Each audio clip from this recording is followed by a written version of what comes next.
Hi friends, ఈరోజు ఈ వీడియోలో తెలంగాణలోని రైతులు ఎంతో ఆసక్తిగా ఎదురు చూస్తున్న ప్రధానమంత్రి కిసాన్ సమ్మాన్ నిధి పథకం 23వ విడతకు సంబంధించి ఒక శుభవార్త వచ్చింది.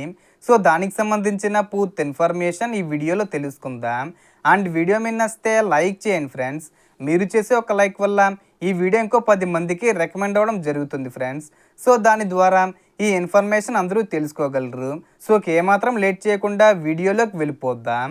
సో ఈ పథకం కింద అర్హత ఉన్న రైతుల ఖాతాల్లో కేంద్ర ప్రభుత్వం ప్రతి ఏడాది మొత్తం 6,000 రూపాయలను 3 విడతలుగా ఒక్కో విడతకు 2,000 రూపాయలు చొప్పున జమ చేస్తుంది.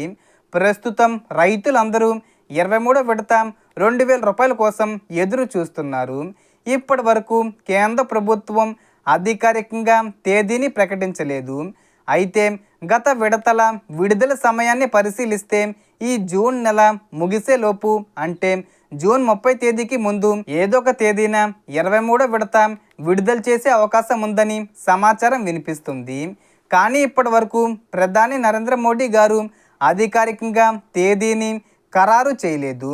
త్వరలోనే కేంద్ర ప్రభుత్వం లేదా ప్రధాని గారి ద్వారా అధికారిక ప్రకటన వచ్చే అవకాశం ఉంది. ఇప్పుడు ఈ పథకానికి ఎవరు అర్హులు, ఎలాంటి నియమాలు ఉన్నాయి అనే విషయాలను కూడా చూసుకుంటే మొదటిగా రైతు కుటుంబం పేరుతో సాగు భూమి ఉండాలి. చిన్న మరియు సన్నకారు రైతులు ఈ పథకానికి అర్హులు. కుటుంబంలో భర్త, భార్య మరియు మైనర్ పిల్లలను ఒక కుటుంబంగా పరిగణిస్తారు. అలాగే రైతు ఈకేవీసీ పూర్తి చేసి ఉండాలి. బ్యాంక్ ఖాతా ఆధార్తో లింకే ఉండాలి. భూమి రికార్డులు సరిగ్గా నమోదై ఉండాలి. ఈ వివరాలు సరిగ్గా లేకపోతే విడత డబ్బులు జమ కావడంలో ఆలస్యం కావచ్చు.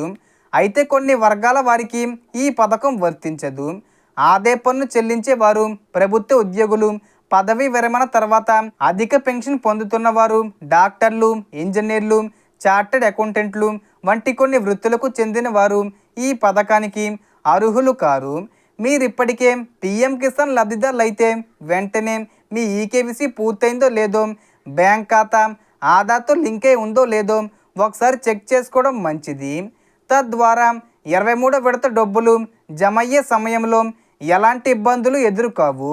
మరోసారి గుర్తు చేస్తున్నా, 23వ విడత విడుదల తేదీపై ఇప్పటి వరకు కేంద్ర ప్రభుత్వం లేదా ప్రధాని నరేంద్ర మోడీ గారు అధికారిక ప్రకటన చేయలేదు.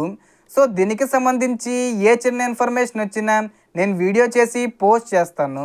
ఆ యొక్క అప్డేట్స్ మీరు మిస్ కాకుండా ఉండాలంటే వెంటనే మన ఛానల్ని సబ్స్క్రైబ్ చేసుకోండి. సో ఈ వీడియోలో ఇన్ఫర్మేషన్ ఫ్రెండ్స్, మీకు ఈ వీడియో నచ్చితే లైక్ చేయండి, షేర్ చేయండి అండ్ సబ్స్క్రైబ్ చేసుకోండి. Thanks for watching.